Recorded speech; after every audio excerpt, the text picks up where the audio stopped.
மீசான் டைம் நேர்களை நிகழ்ச்சிக்குள் அன்போடு வரவேற்றுக் கொள்கிறோம். அமெரிக்காவின் மற்றொரு ஆளில்லா விமானத்தை சுட்டு வீழ்த்திய ஈரான் அமெரிக்காவின் எண்ணெய் கப்பல் உட்பட 4 எண்ணெய் கப்பல்கள் மீது அதிரடியான தாக்குதலை மேற்கொண்டது ஈரானுடைய கடற்படை. ஹோர்முஸ் ஜலசந்தி மிக பெரும் பதட்டத்தில் என்ற செய்திகளோடு உடன்படிக்கையில் தோற்றுப்போன அமெரிக்கா, மத்திய கிழக்கில் வல்லரசாகும் ஈரான் என்ற பல்வேறு செய்திகள் தான் இன்றைய பதிவு. வாங்க வீடியோக்குள்ள போகலாம், விரிவாக பார்க்கலாம். அமெரிக்காவினுடைய ஆளில்லா உளவு விமானம் ஒன்றை பூஷகர் மாகாணத்தில் ஈரானுடைய வான் ஏவுகணை மூலம் சுட்டு வீழ்த்திய செய்தியை ஈரானுடைய தஸ்னீம் செய்தி சேவை செய்தியாக வெளியிட்டது பெரும் பரபரப்பை உண்டு பண்ணிருக்கு. குறித்த செய்தி என்ன சொல்லுது அப்படின்னு கேட்டீங்கன்னா, பூஷகர் மாகாணத்தின் ஜெம் என்ற பிரதேசத்தில் பலத்த வெடிப்பு சத்தம் கேட்டதன் பின்புலத்தில் தான் இந்த குறித்த ஆளில்லா விமானம் சுட்டு வீழ்த்தப்பட்டதான செய்தியை அது அறிவிச்சிருந்தது. இது குறித்த அமெரிக்க தரப்புல என்ன சொல்றாங்க அப்படின்னு கேட்டீங்கன்னா, அமெரிக்காவினுடைய எந்த ஒரு விமானமும் சுட்டு வீழ்த்தப்பட இல்லை என்றும் அனைத்து விமானங்களும் பத்திரமாகவும் பாதுகாப்பாகவும் இருப்பதாகத்தான் அமெரிக்காவினுடைய செய்திகள் சொல்லுது. உண்மையிலே சுற்று வீழ்த்தப்பட்டதாகத்தான் இப்போது செய்திகள் வருவதையும் பார்க்க முடிகிறது. என்னதான் இருந்தாலும் விழுந்தாலும் மீசையில மண்ணொட்டல்ல அப்படின்னு சொல்லுகின்ற இடத்துல தான் அமெரிக்காவினுடைய நிலைமை இருக்குது. ஹோர்முஸ் ஜலசந்திக்குள்ள பதட்டமான ஒரு சூழ்நிலை உருவானது எதனால அப்படின்னு பாத்தீங்கன்னா, ஈரானுடைய பாதுகாப்பு பிரிவினுடைய அனுமதி என்று ஹோர்முஸ் ஜலசந்தியை கடக்க முற்பட்ட 4 எண்ணெய் கப்பல்கள் மீது அதிரடியான துப்பாக்கி பிரயோகம் மேற்கொள்ளப்பட்டு மீண்டும் அவைகள் திருப்பி அழைக்கப்பட்ட சம்பவம் பெரும் பரபரப்பை ஏற்படுத்தி இருக்கு.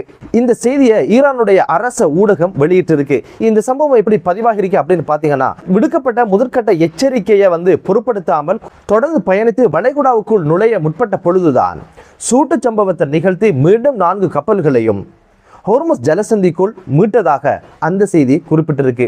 இதுபோக அமெரிக்காவுடைய எண்ணெய் கப்பல் ஒன்று மீதும் அதிரடியான துப்பாக்கி பிரயோகம் மேற்கொண்டு மீண்டும் ஹோர்முஸ் ஜலசந்திக்குள்ள அழைத்த சம்பவமும் மீட்டு கொண்டு வந்த சம்பவமும் பதிவாகி இருந்தது. ஒட்டுமொத்தத்தில் ஹோர்முஸ் ஜலசந்தி இப்போது ஈரானுடைய முழு கட்டுப்பாட்டிலும் இருப்பதாகத்தான் செய்திகள் சொல்லுது. அமெரிக்கா ஈரானுடைய சமாதான பேச்சுவார்த்தை ஒரு ஆரோக்கியமான உடன்படிக்கை அப்படின்னு சொல்லி இப்போது அது எந்த இடத்துல இருக்குது அப்படின்னு கேட்டீங்கன்னா, அனைத்து உடன்படிக்கைகளும் எட்டப்பட்ட சூழ்நிலையில இப்போது அமெரிக்க ஜனாதிபதி டொனால்ட் ட்ரம்ப் அவங்களுடைய அலுவலகத்துக்கு அனுப்பப்பட்டு அவங்களுடைய மேசைக்கு கொண்டு செல்லப்பட்ட சம்பவம் தான் பெரும் பேசுபொருளாக மாறி இருக்கு. குறித்த ஆவணங்கள் குறித்து, இந்த உடன்படிக்கைகள் குறித்து அமெரிக்காவினுடைய துணை ஜனாதிபதி ஜேடி வான்ஸ் என்ன சொல்லியிருக்கிறார் அப்படின்னு கேட்டீங்கன்னா, இது குறித்து இறுதி கைச்சாத்த அமெரிக்க ஜனாதிபதி டொனால்ட் ட்ரம்ப் அவங்க தான் இடுவாங்க.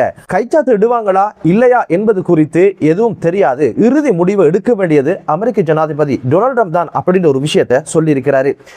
ஒட்டுமொத்தத்தில் இப்போது சமாதான பேச்சுவார்த்தை, அதற்கான ஒரு புரிந்துணர்வு உடன்படிக்கை அப்படின்ற இடத்துக்கு வந்திருக்குது.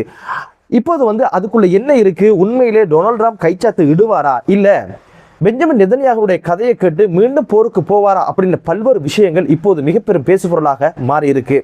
உண்மையிலே அந்த உடன்படிக்கையில் என்னென்ன விஷயங்கள் உடன்பாடு காணப்பட்டது, என்னென்ன விஷயங்கள் அதில் இருக்குது என்பது இன்னும் தெளிவில்லாமலே மர்மமாக இருக்கின்ற சூழ்நிலையில தான் இப்போது ஊடகங்களில் பல்வேறு விடயங்கள் பேசப்படுது. இந்த ஒரு உடன்படிக்கை குறித்து அமெரிக்க தரப்புல என்ன சொல்றாங்க அப்படின்னு கேட்டீங்கன்னா, அமெரிக்கா வெற்றி அடைந்ததாகவும் இந்த உடன்படிக்கை கச்சிதமாகவும் சரியாகவும் செய்து முடிப்பதாகவும் அவங்களோட தரப்புல சொல்றாங்க.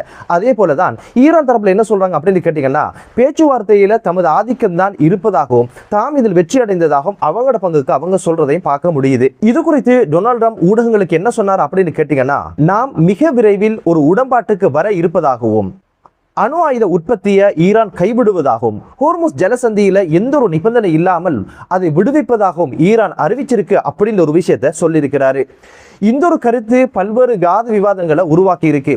ஈரானுடைய மிகப்பெரிய ஒரு துருமுச்சீட்டாக இருக்கின்ற ஹோர்முஸ் ஜலசந்தியை எந்த ஒரு நிபந்தனை இல்லாம ஈரான் விடுவதாக சொல்லி இருப்பது என்பது மிகப்பெரிய ஒரு சந்தேகத்தை உண்டு பண்ணிருக்கு. இதில் எந்த யதார்த்தமும் இல்லை அப்படின்ற விஷயமும் சொல்றாங்க. உடன்படிக்கையில் என்னென்ன விஷயங்கள் இருக்குது என்பது பற்றி அமெரிக்க ஜனாதிபதி டொனால்ட் ட்ரம்ப் எந்த ஒரு கருத்தையும் சொல்லாத சூழ்நிலையில அமெரிக்காவுடைய மிக முக்கியமான பத்திரிகையான நியூயார்க் டைம்ஸ் பத்திரிகை என்ன செய்தியை வெளியிட்டிருக்கு அப்படின்னு கேட்டீங்கன்னா, வெளிநாடுகளில் முடக்கப்பட்டிருக்கின்ற ஈரானுடைய சொத்துக்கள் 120 பில்லியன் அமெரிக்க டாலர் சொத்துக்களை விடுவிக்கணும். முதற்கட்டமாக 24 பில்லியன் அமெரிக்க டாலர்ஸை விடும் முகமாக 12 பில்லியன் அமெரிக்க டாலர்ஸை இப்போதைக்கு கட்டார் நாட்டில் வைப்பிலிடணும். இதுக்கு நிகராக ஹோர்முஸ் ஜலசந்தியை ஈரான் திறந்து விடுவதாகத்தான் அதில் இருப்பதாக குறித்த பத்திரிகை செய்தியை வெளியிட்டிருக்கு.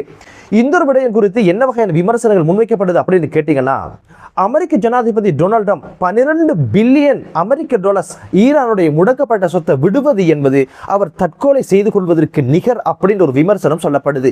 எதனால இந்த விமர்சனம் முன்வைக்கப்படுது அப்படின்னு கேட்டீங்கன்னா, அமெரிக்காவுடைய முன்னாள் ஜனாதிபதி பராக் ஒபாமா ஈரானுடன் செய்து கொண்ட ஒப்பந்தம் என்ன அப்படின்னு பார்த்தீங்கன்னா, அமெரிக்காவினுடைய 4 பணைய கைதிகளை ஈரான் விடுவிக்கணுமாக இருந்தா ஈரானுடைய 1.7 பில்லியன் அமெரிக்க டாலர்ஸை அதுக்கு பகரமாக விடுவிக்கணும் அப்படின்ற ஒரு டிமாண்டை, ஒரு நிபந்தனையை முன்வைச்சாங்க.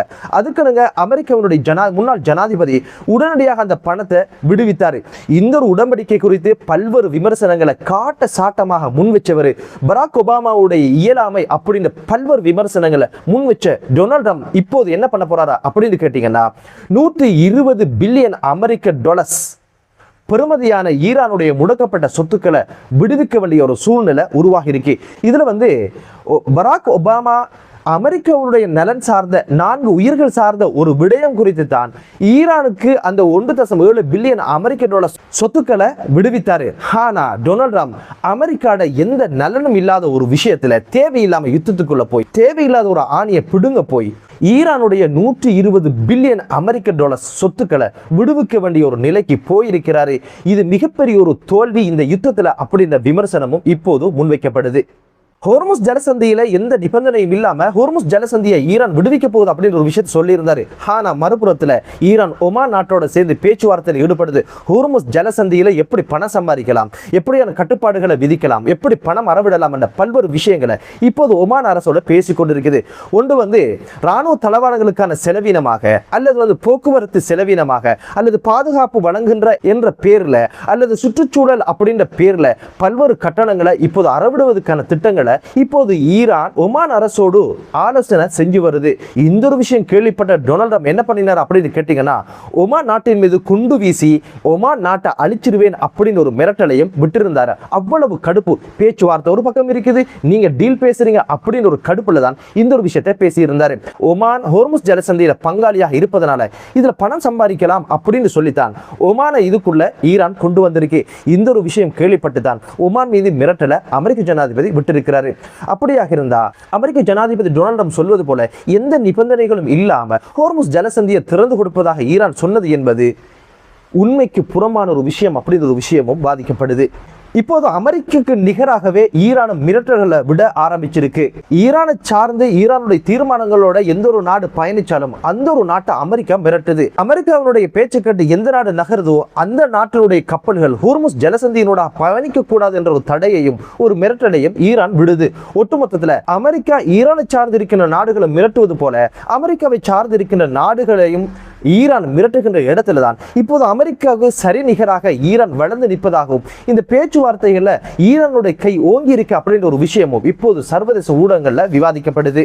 அமெரிக்காவுடைய தோல்வியோட மற்றொரு அங்கம் என்ன அப்படின்னு பாத்தீங்கன்னா, அணுசக்தி திட்டம் குறித்தும் யுரேனியம் குறித்தும் இப்போது பேச்சுவார்த்தைகள் கிடையாது. 30 நாட்களுக்கு அதை தள்ளி போடுவதாக அமெரிக்கா அறிவிச்சிருக்காங்க. என்ன காரணம் அப்படின்னு பாத்தீங்கன்னா, அனைத்து விடயங்களையும் பேச போய் தான் எந்த ஒரு தீர்வையும் எட்ட முடியாது என்பதனால பகுதி அளவில் ஒவ்வொரு விடயங்களா பேசலாம் அப்படின்னு ஒரு நிலப்பாட்டுக்கு அமெரிக்கா வந்திருக்கு. உண்மையிலே இந்த ஒரு விஷயத்துல அமெரிக்காவோட ஆதிக்கம் இருக்குமாக இருந்தா எதற்காக அமெரிக்கா இவைகளை விட்டு கொடுக்கணும், காலம் தாழ்த்தணும் அப்படின்ற கேள்வியும் எழ ஆரம்பிச்சிருக்கு. ஒட்டுமொத்த பேச்சுவார்த்தையில உடன்படிக்கையில ஈரானுடைய ஆதிக்கம் இருப்பதாகத்தான் தெரிய வருது. மற்றும் ஒரு காரணம் சொல்லப்படுது என்ன அப்படின்னு பாத்தீங்கன்னா, அமெரிக்கா மீது ஈரானுக்கு எந்த ஒரு நம்பிக்கையும் கிடையாது. எத்தனையோ வாக்குறுதிகளை வழங்கிய அமெரிக்கா இந்த ஒரு விஷயத்திலே மாறி நடப்பதற்கான வாய்ப்பு இருக்கு என்பதனால எமது பணத்தையும் சொத்துக்களை நீங்க முதல்ல விடுவீங்க, பிறகு நாங்க ஹோர்முஸ் ஜலசந்தியை திறக்கிறோம் அப்படின்ற ஒரு இடத்துல தான் ஈரான் இருக்கிறதுனால இந்த ஒரு பிடியும் இப்போது அமெரிக்காவுக்கு ஒரு தோல்வியாகத்தான் இருக்குது. இந்த ஒரு விஷயமும் ஈரானுடைய கை ஓங்கி இருக்கு என்பதைத்தான் குறிப்பிட்டு காட்டுது. ஒட்டுமொத்தத்தில் தோற்று போன இந்த யுத்தத்துல எந்த ஒரு டிமாண்டையும் எந்த ஒரு நிபந்தனையும் முன்வைத்து பேரம் பேச முடியாத ஒரு இடத்துல தான் அமெரிக்காவுடைய நிலைப்பாடு இருப்பதனால அமெரிக்காவுக்கு 2 தெரிவுகள் இருப்பதாகத்தான் இப்போது சர்வதேச ஊடகங்கள்ல பேசப்படுது. ஒன்று மீண்டும் ஒரு யுத்தத்துக்கு போய் யுத்தத்தினூடாக ஈரானை அடிபணிய செய்யணும் அப்படின்ற ஒரு நிலப்பாட்டுக்கு அமெரிக்கா வரணும். அப்படி வந்துட்டா நிச்சயமாக அமெரிக்கா எதிர்பார்க்கின்ற எந்த விளைவுகளையும், அமெரிக்கா எதிர்பார்க்கின்ற எந்த நலவுகளையும் இந்த யுத்தத்தினூடாக அடைய முடியாது என்பது அமெரிக்காவுக்கு தெரியும். அந்த ஒரு விடயத்தையும் அமெரிக்காவால் செய்ய முடியாது. மற்றொரு தெரிவு என்ன அப்படின்னு பார்த்தீங்கன்னா, அடித்து விட்டு சத்தம் இல்லாம ஓடும் பாணி. அதாவது யுத்தத்தை தொடர்ந்து நடத்துவது, ஒரு கட்டத்தில் அனைத்தை முடிச்சாச்சு, அனைத்து இலக்குகளை நாங்கள் அடைஞ்சிட்டோம், இதுக்கு பிறகு யுத்தம் என்பது கிடையாது, ஒட்டுமொத்த கட்டமைப்பு முடிஞ்சாச்சு, இனி ஈரான் என்பது செல்ல காசு அப்படின்னு சொல்லி யுத்தத்தில் நாங்கள் வெற்றி அடைஞ்சிட்டோம் அப்படின்னு சொல்லி ஒருபட்சமாக வெற்றியை அறிவிச்சிட்டு நாட்டுக்கு ஓடி போகின்ற தெரிவுதான் இப்போது அமெரிக்க ஜனாதிபதி டொனால்ட் ட்ரம்புக்கு இருப்பதாகவும் சொல்றாங்க. அமெரிக்கா ஒருவேளை அப்படியான ஒரு முடிவுக்கு வரும் பட்சத்தில் ஹோர்முஸ் ஜலசந்தியையும் வளைகுடாவும் ஈரான் கையில் கொடுத்து விட்டு அமெரிக்கா செல்லுகின்ற சூழல் உருவானால் மத்திய கிழக்கில் ஹோர்முஸ் ஜலசந்தி வளைகுடா அனைத்தையும் தீர்மானிக்கும் சக்தியாக ஒரு குட்டி வல்லரசாக ஈரான் மாறும் அப்படின்ற ஒரு விஷயமும் சொல்லப்படுது. அமெரிக்காவினுடைய நிலைமை புலிவால பிடித்த கதைதான். விடவும் முடியாது, தொடரவும் முடியாது. தொடர்வதாக இருந்தால் இப்படியான ஒரு சூழ்நிலையில தான் ஈரானிடம் ஒட்டுமொத்த மத்திய கிழக்கையும் ஒப்படைச்சிட்டு போக வேண்டிய ஒரு சூழ்நிலை உருவாகும் அப்படிங்கிற ஒரு விஷயம் தான் தெரிய வருது. பொறுத்திருந்து பார்க்கலாம். என்னதான் இருந்தாலும் மத்திய கிழக்கு நாடுகளில் ஒரு அமைதியான சூழல் உருவாகட்டும் என்ற பிரார்த்தனையோடு மற்றொரு காணொலியிலே உங்கள் அனைவரையும் சந்திக்கும் வரை விடைபெறுகிறேன். நன்றி.